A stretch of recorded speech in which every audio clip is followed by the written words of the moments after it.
Rogério, você, um jogador com a experiência que tem, passagem pela seleção brasileira, Copa do Mundo, como é que você se sente quando levanta essa suspeita, por exemplo, de que o São Paulo poderia entregar? Quando fala que o São Paulo poderia entregar, isso envolve você, envolve os demais companheiros, dirigente. Eu vou ser sincero, eu nem respondo sobre isso, porque isso é algo que isso não existe. O dia que eu entrar em campo e deixar de saltar numa bola, deixar de tentar fazer uma defesa para beneficiar, seja quem quer que for, claro.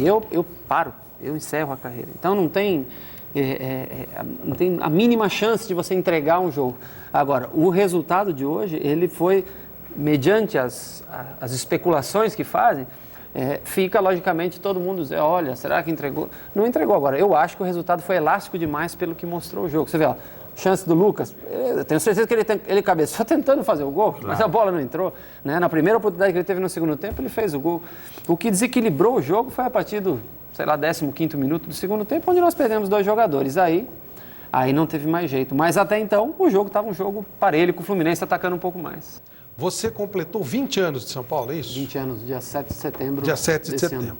Perfeito.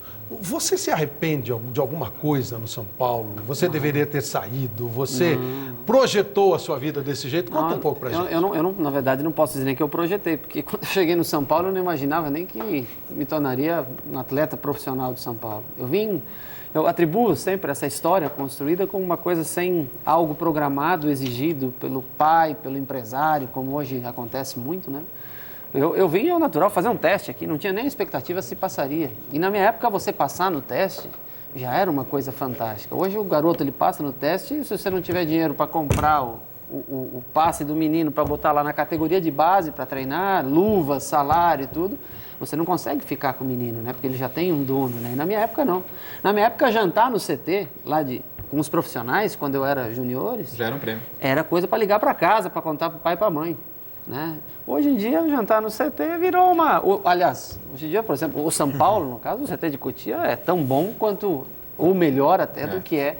Então, eu acho que, assim, eu nunca sonhei em construir uma história como essa. Mas não me arrependo de nada.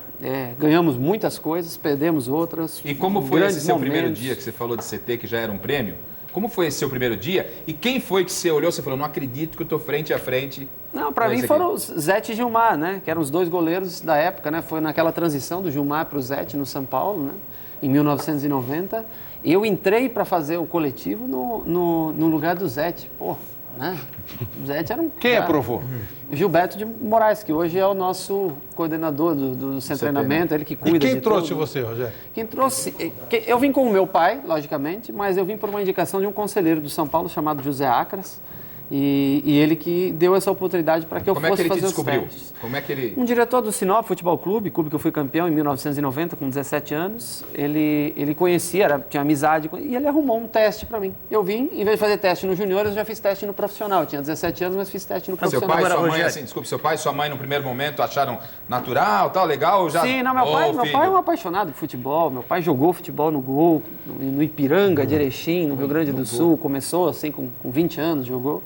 E minha mãe, que hoje, né, tá lá no céu assistindo, eu acho que é uma das grandes, assim, perdas que eu tenho na minha vida, no sentido de ela não poder ver isso acontecer, quer dizer, ver seu momento. Fisicamente isso acontecer. Eu tenho certeza que enxerga, logicamente, tudo lá de cima, mas espiritualmente, mas assim, fisicamente ela não poder participar de tudo isso, né? Mas hoje, assim, eu jogo futebol muito também pelo meu pai ainda. Ele fala que ele tem 72 para 73 anos, né? Eu sei que o grande prazer dele é sentar no domingo na frente da televisão para ver o filho dele jogar, né? Isso é uma coisa muito bacana. É o que eu posso dar de retorno para o meu pai, porque eu sei que a vida dele mudou muito depois que minha mãe se foi, né? A nossa, de todos nós, dos filhos, né? Eu era apaixonado. Eu perdi minha mãe quando eu era...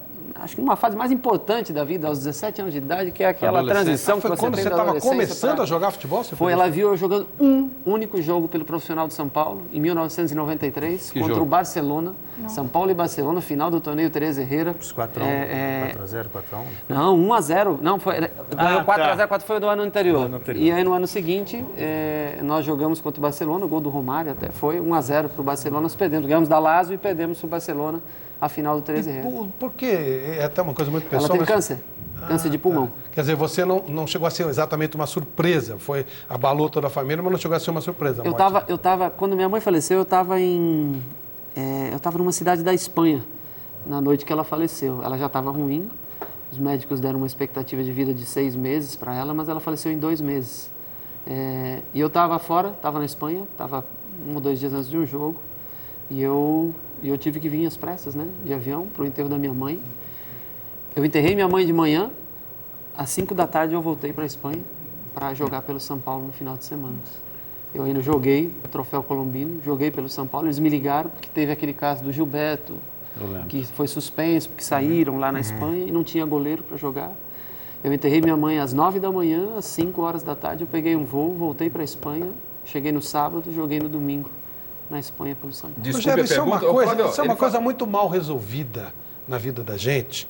E eu realmente quase pirei quando eu perdi minha mãe. Como é que você conseguiu superar isso? Eu acho que, assim, no começo foi muito difícil, né? Porque a coisa mais triste para mim era ligar para minha casa e saber que minha mãe não ia atender o telefone. Eu já morava longe, né? Eu já estava aqui há 3 anos, né? Mas eu falava sei lá, 3, 4 vezes por semana com minha mãe. E no começo eu sempre quis voltar, sabe? Eu não estava acostumado a morar em São Paulo. E fui assaltado logo no primeiro mês que eu estava em São Paulo. E aí eu disse, putz, isso aqui não dá para ficar, né? E eu morei no Morumbi, lá no estádio, durante 4 anos, né? Alojamento. No alojamento. Foi um aprendizado bem bacana. Mas a coisa que mais me deixava triste era quando eu ligava para casa, tocava o telefone e não era minha mãe mais que atendia, né? Então foi sofrido. Até hoje é triste. Até hoje, cada vez que a gente vai entrar em campo, quando a gente reza ali nas orações, a pessoa que vem à minha mente é minha mãe, né? E assim, o tempo, eu acho que só o tempo faz com que você se sinta melhor.